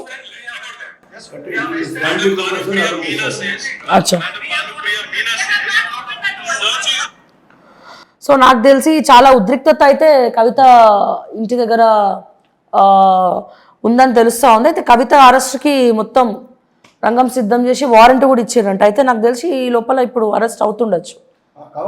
వారెంట్ లేకుండా ఎలా అరెస్ట్ చేస్తాడని చెప్పి కేటీఆర్ ఆర్గ్యూ చేస్తూ ఉన్నారు. అరెస్ట్ చేయొచ్చు, మోస్ట్లీ. చేస్తే కూడా నేను ఏంటంటే ఇదే కేటీఆర్, హరీష్ రావు ఇంతకు ముందు జరిగిన సంఘటనల మీద law will take is own course అన్నాడు. ఇప్పుడు అది కూడా లా కదా. Hello sir. Hello sir good evening sir. Good evening అమ్మా. సార్ మనం లైవ్లో ఉన్నాము, మనతో పాటు వినాయక్ రెడ్డి సార్ కూడా ఉన్నారు, ప్రొఫెసర్ వినాయక్ రెడ్డి గారు. నమస్కారం సార్. సార్ సార్ ఏం సార్ పరిస్థితి? చాలా ఉద్రిక్తత నడుస్తోంది. ఇప్పుడే కేటీఆర్ గారు కూడా ఆర్గ్యూ చేస్తూ ఉన్నారు ఇన్వెస్టిగేటివ్ ఆఫీసర్తో, వారెంట్ లేకుండా ఎట్లా అరెస్ట్ చేస్తారు అనేది. అసలు ఇవాళ కూడా జస్ట్ ఏదో డ్రామా లాగా ఉంటుందేమో, అరెస్ట్ కాదు ఇవాళ కూడా, ఎందుకంటే ఎప్పుడు కూడా కాలే కాబట్టి ఇవాళ కూడా చేయరేమో అని అనుకునే లోపల అరెస్ట్ వారెంట్ రావడము, అరెస్ట్కి రంగం సిద్ధం చేయడము, కేటీఆర్ కూడా ఆర్గ్యూ చేయడము, సో ఇవన్నీ కూడా మనం చూస్తూ ఉన్నాము. సో ఏ రకంగా చూడొచ్చు దీన్ని? ఇప్పుడు ఒకటి మనం అర్థం చేసుకోవాల్సింది ఏంటంటే, ఇంట్లో పిల్లయ్య కానీ లేకుంటే బాగుంట రాఘవ కానీ అందరు ఈమె కింద ఉన్న వాళ్ళు అందరు దొరికిండ్రు, అందరు అప్రూవల్గా మారింది, ఇంక్లూడింగ్ డిప్యూటీ చీఫ్ మినిస్టర్ పొట్టెల్లి ఆయన కూడా దొరికిండ్రు, ఆయన కూడా జైలు ఉన్నారు, వీళ్ళందరూ ఉన్నారు. అసలు దీనికి సూత్రధారి ఈమె, అది కన్ఫర్మ్డ్ సూత్రధారి. ఇప్పుడు ఈమె అందరు అప్రూవల్ గా మారి అందరు కూడా ఏమి పేరు చెప్పినారు, మధ్య రిజర్వేషన్ బిల్లని అన్నిటి కూడా బీజేపీ వాళ్ళే అవకాశం ఇచ్చిన ఎన్ని రోజులు. ఇప్పుడు కాదు, ఈమె దాదాపు 1 year బ్యాక్ అరెస్ట్ కావాలి. అసలు ఆమెను బీజేపీ కాపాడుకుంటూ వచ్చి వచ్చి వచ్చి ఇది కూడా రాజకీయ అరెస్ట్ అయింది. ఇది వీళ్ళకి సింపతి జరగాలి, మేము ఆమెను అరెస్ట్ చేసామన్న పేరు ఆమెకు రావాలి. కాబట్టి దానికోసమే ఇదంతా రాజకీయ కోసం చేసే అరెస్ట్ గాని ఇది చట్టం కాపాడాలని చెప్పి, లేకుంటే న్యాయం పైన గౌరవం ఉండి చట్టం దాని పని దాన్ని చేసుకునే విధంగా అయ్యే ప్రక్రియ కాదు ఇది. ఇది కేవలం రాజకీయ లబ్ధి కోసం తప్ప దానికి మించి ఏం లేదు. ఇలా ఇప్పుడు అరెస్ట్ అవ్వడం మాత్రం వాస్తవమేనా? అరెస్ట్ అవుతుంది ఇప్పుడు మొత్తం అంతా బీఆర్ఎస్ కార్యకర్తలు అంతా గొడవ గందరగోళంగా ఉంది వాళ్ళ దగ్గర.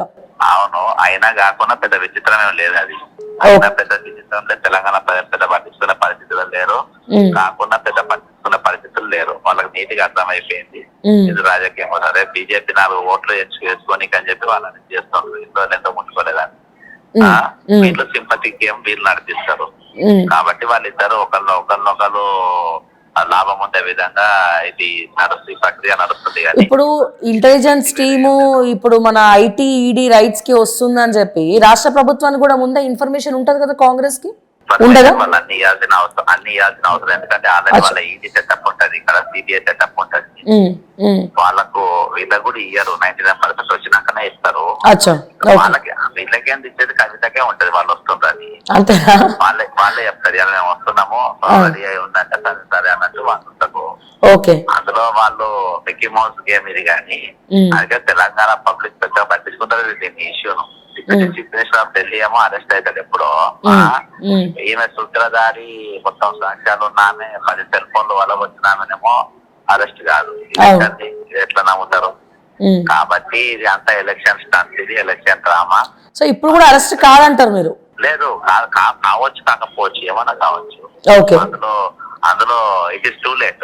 అరెస్ట్ చేసినా చేయకున్నా అది టూ లేట్. ఇది ఇప్పుడు వాళ్ళ లాభం కోసం చేసుకున్నట్టే. ప్రజల పబ్లిక్ లో ఏ స్పందన దీని మీద చర్చనే లేదు.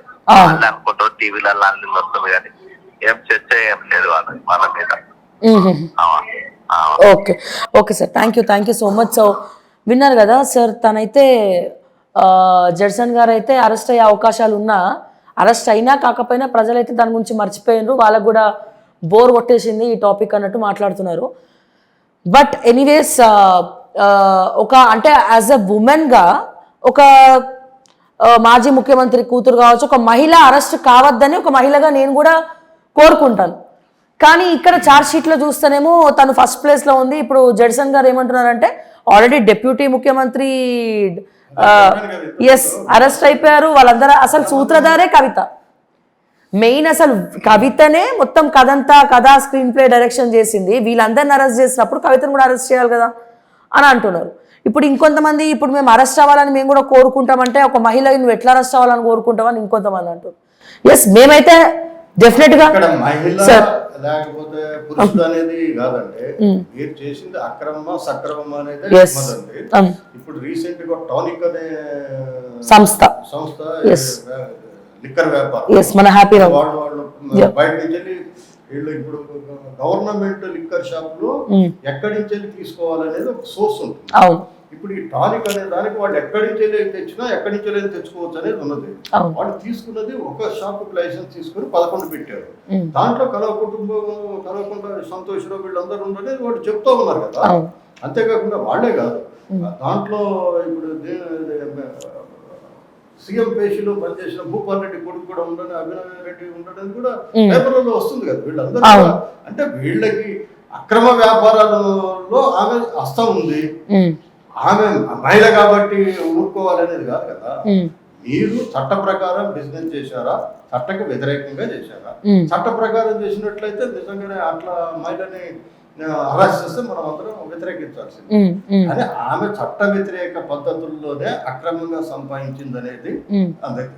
నేను ఒకటే చెప్తున్నానండి, ఆమె 12,000 కిరాయిల అపార్ట్మెంట్ లో ఉన్నామే 10 సంవత్సరాలలో 300 కోట్లు పెట్టి మరి కల్ఫ్ బుర్జులో కూడా ఒక అపార్ట్మెంట్ తీసుకున్నట్టుగా మనకు వార్తలు వస్తున్నాయి. వాచ్ పెట్టిందని టీవీలలో చెప్పింది. అవునండి, మేము కొనుక్కోకూడదు. మా హస్బెండ్ ఏం బిజినెస్ చేశాడు, 10 సంవత్సరాల కింద ఏం బిజినెస్ చేశాడు, 10 సంవత్సరాల లోపల ఏం బిజినెస్ చేశాడు మీరు చెప్పండి. మా లాంటి అందరికి చెప్తే అందరు కూడా అటువంటి బిజినెస్ చేసి సంపాదించుకుంటారుగా. మీ ఫాదర్ ఏం చేశాడు, 1 ఎకరం లోపల క్యాప్సికమ్ వేసి ₹1,00,00,000 సంపాదిస్తున్నా అన్నాడు. మీరు కూడా అటువంటి బిజినెస్ ఏదైనా చేసినా చెప్పు, నువ్వు నీ హస్బెండ్. వీళ్ళకి నేను ఇంకొకటి అడిగేది ఏంటంటే, వీళ్ళు ప్రజాసేవకి 24 గంటలు సరిపోవట్లేదు. మా ఇది ఆయన ప్రజాసేవ కోసం 18 గంటలు పనిచేస్తున్నాడు కేసీఆర్, మేము 16 గంటలు పనిచేస్తున్నాం, మా అన్న 18 గంటలు పనిచేస్తున్నాడు అని చెప్పి ఇంకేం బిజినెస్ చేయగలుగుతారు? ఇంకా 18 గంటలు అంటే 6 గంటలు అంటే లిక్కర్ స్కామ్ గురించి పనిచేస్తున్నాం మేము. అది చెప్పాలి కదా. చెప్తే బాగుంది. ప్రజాసేవకి అంకితం అయిపోయాం అని 18 గంటలు పనిచేసే వాళ్ళకి బిజినెస్ చేసే టైం ఎక్కడ వస్తుంది అని అనేది. మీరు ఇంకొకటి కూడా చూడండి, అక్రమ సంపాదనని సాధించడానికి ఈ హరీష్ రావు వైఫ్ అంతకుముందు ఆమెకి ఏమీ తెలియదు, ఏం తెలియదు. House wife, house wife. తర్వాత బోటిక్లు పెట్టి సంపాదించింది అంటాడు, లేకపోతే పాల వ్యాపారం పెట్టి సంపాదించింది అంటాడు. ఇవన్నీ కూడా అంటే వీళ్ళు రాజకీయ నాయకులైనా వాళ్ళకి వ్యాపారాలు వస్తున్నాయి. రాజకీయ నాయకులు కాకుండా వాళ్ళకి వ్యాపారాలు లేవు. అప్పుడు వ్యాపారాలు ఉండి రాజకీయాలకు వస్తే అనుకోవచ్చు. రాజకీయాల్లోకి వచ్చి మంత్రులు ఎమ్మెల్యేలు అయినాక వీళ్ళు వ్యాపారాలు మొదలు పెట్టారు. ఎట్లా సాధ్యమవుతుందంటే వీళ్ళు వ్యాపారాలు నువ్వు చెప్పు. సరే, నేను బోటిక్లో ఎంత సంపాదించాను, ఆమె ప్రొఫైల్లో చెప్తారు. బోటిక్ ఎంతో 100 మందికి ఉపాధి కల్పించినట్టు. అండ్ ఇంకోటి, ఒక ప్రధాన ఛానల్లో కవిత ఇంటర్వ్యూ ఇచ్చినప్పుడు కూడా ఈ లిక్కర్ స్కామ్ గురించి అసలు కేసీఆర్కి తెలియదు, యాక్చువల్గా తెలియదనే చెప్తా ఉన్నారు. కవితను మందలించినట్టు కూడా తెలుసు. ఇప్పుడు కేటీఆర్ కూడా అన్న కాబట్టి వెళ్ళక తప్పదని చెప్పి సపోర్ట్గా వెళ్తున్నాడు. ఇప్పుడు కేసీఆర్ గారు ఏ రకంగా చూడొచ్చు అంటారు? ఆయన కూడా సంతోషంగానే ఉంటాడు, కవిత అరెస్ట్ అవ్వాలనే కేసీఆర్ కూడా చూస్తున్నారన్న టాక్ నిజమేనా? రాజకీయాలు ఎంత దిగజారిపోయినాయంటే, బిడ్డ అరెస్ట్ అయినా అక్రమాలు చేసినా సమర్థించాలి, అరెస్ట్ అయ్యి సింపతి అయ్యి 4 ఓట్లు వచ్చినా పర్వాలేదనే స్థాయికి దిగజారిందండి. ఎస్పెషల్లో మన తెలంగాణలో గారు చూసినట్టయితే చైతన్యవంత సమాజం అని మనం చెప్తూ ఉన్నప్పుడు, ఇప్పుడు బీజేపీలో ఏంటంటే ఇతర పార్టీల నుంచి తీసుకొచ్చి క్యాండిడేట్ పెడితే తప్ప వాళ్ళ క్యాండిడేట్ లేని పరిస్థితి.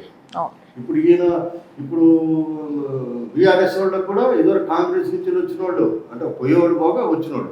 కాంగ్రెస్ కూడా ఎంత ఎంత దారుణంగా ఉందంటే వీళ్ళ పరిస్థితి. నిన్న రేవంత్ రెడ్డి ఆయనకి టికెట్ రాలేదని వాళ్ళు ఇంటికి పోయి ఇమీడియట్ గా డైరెక్ట్ గానే బుక్ అయ్యారు. ఏం రాజకీయాలు చేస్తున్నారు? వీళ్ళ పొలిటికల్ ఫిలాసఫీ ఏంటి? ఇప్పుడు రాజకీయాలు అంటే ఏంటంటే 2 రకాలు. ఒకటి క్యాపిటలిస్టిక్ నువ్వు అన్న సమర్థించాలి, లేకపోతే అగ్రికల్చర్ ఓరియంటెడ్ అన్న సమర్థించాలి, లేకపోతే మిక్స్డ్ ఎకానమీ, అగ్రికల్చర్ ఎకానమీ, రకరకాల ఉంటాయి ఆర్థిక విధానాలు. మీ ఆర్థిక విధానాలు సంబంధం లేదు, మీకు రాజకీయాలతో సంబంధం లేదు, ఓన్లీ రౌడీజంతో సంబంధం. రౌడీ రాజకీయాలు తప్ప ఇక్కడ వీళ్ళకి ఒక పొలిటికల్ ఫిలాసఫీ లేదండి. ఏ పార్టీకి లేదు, ఒక పార్టీ అని కాదు, అందరికి అట్లనే ఉంటుంది. చూడండి, ఇవాళ బొంతురాము అని ఉన్నాడు. బొంతురాము మీద అనేకమైన ఆరోపణలు వచ్చినాయి. 150 అప్లికేషన్లు వచ్చినాయి.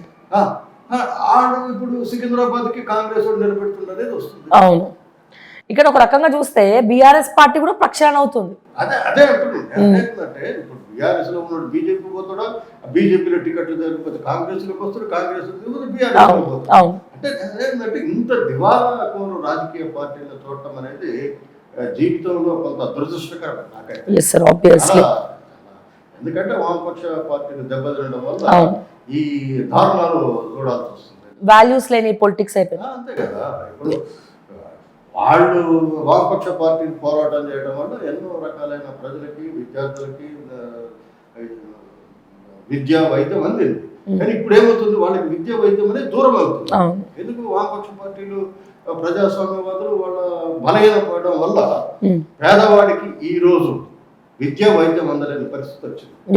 మీరు చేయాల్సింది ప్రతి గవర్నమెంట్ బాధ్యత. వాడు ఏ ఆర్థిక విధానాన్ని అనుసరించినా కానీ ఈ రెండు కంపల్సరీగా ప్రజలకు అందించాల్సిన బాధ్యత ప్రతి ప్రభుత్వం మీద ఉంటుంది. ఆ రెండు తప్ప ఇంకేదైనా చేస్తున్నారు. నేను ఇంకొకటి ప్రధానమైన చెప్తున్నాను, ఈ రాష్ట్రం లోపల లిక్కర్ వ్యాపారం ద్వారా ఆదాయం సంపాదించి ప్రభుత్వాన్ని నడిపే అంత దుస్థితికి దిగజారిపోయారు. ఇంత చెప్పిన వాళ్ళు కాంగ్రెస్ కూడా రాగానే it is the one stroke లోపల అన్ని విలేజ్ లోపల ఉండే బెల్ట్ షాపుల్ని రద్దు చేయాలి. ఎందుకు చేయట్లేదు వీళ్ళు? చేస్తామని కూడా చెప్పారు. చేస్తామని చెప్పారు. ఎందుకు చేయట్లేదు? అదేం పెద్ద సమస్య కాదు, అది ఖర్చుతో కూడుకున్నది కాదు. వేరే ప్రభుత్వం తరఫున ఖర్చు పెట్టాల్సిన పని లేదు. ఎంత దుర్మార్గం అంటే మీరు కూడా ప్రజలు తాగే లిక్కర్ మీద ఆధారపడి ఆదాయం మీద ప్రభుత్వం నడిపించదలుచుకున్నారా అంటే ప్రభుత్వం.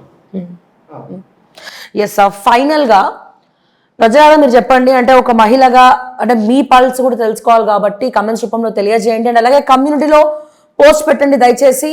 సో కవిత అరెస్ట్ అవ్వాలని తెలంగాణ ప్రజలు కోరుకుంటున్నారా? అరెస్ట్ కావాలని అనుకుంటున్నారా? Option A. అరెస్ట్ అవ్వద్దు అని అనుకుంటున్నారా? Option B. అంటే ఒక తెలంగాణ మనిషిగా, మాజీ ముఖ్యమంత్రి కూతురుగా, మరి ఈ లిక్కర్ స్కామ్ ఫస్ట్ నుంచి కూడా నాకు ఏం సంబంధం లేదని కవిత చెప్పుకుంటూ వస్తున్నప్పటికీ తన ఆధారాలు మాత్రం తనకి అనుకూలంగానే ఉన్నాయి. అంటే అసలు సూత్రధారే కవిత అని చెప్పి చార్ట్ షీట్లో A1 A2గా కూడా కవిత పేరు నమోదు చేయడం జరిగింది. మరి ఈ టైంలో కవిత అరెస్ట్ కరెక్ట్ అని అనుకుంటున్నారా? సో తెలంగాణ ప్రజలారా మీ అభిప్రాయాన్ని తెలియజేయండి. అండ్ అలాగే మరిన్ని అప్డేట్స్ కోసం చూస్తూనే ఉండండి ఓకే టీవీ. అంటిల్ దెన్ నేను మిస్ శ్రావ్య. జై తెలంగాణ, జై హింద్.